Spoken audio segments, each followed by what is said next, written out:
Hindi naman ganong kalaki, pero okay na rin to para iprito.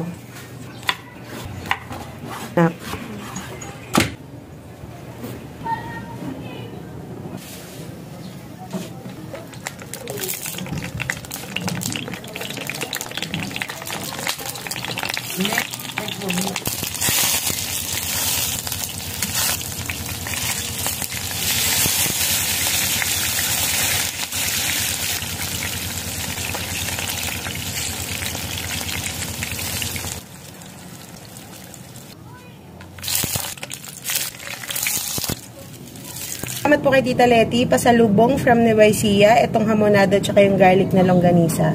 Ito yung lulutuin ko para sa almusal, itong hamonado. Nagtira lang ako ng konting mantika, tapos ito, lalagyan ko lang ng konting tubig.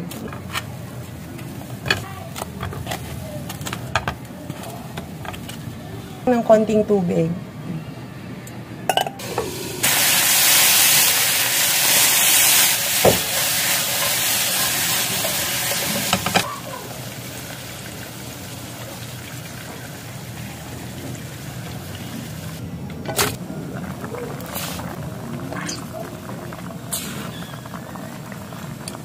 Sa pasalubong itong Senyang Spicy Ginisang Bagoong. Kain na.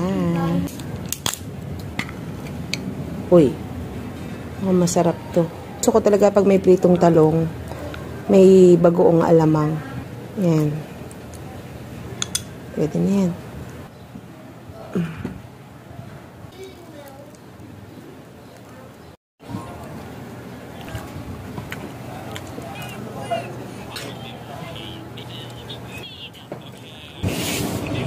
Kala ko mamaya ka pa uwi, Daddy.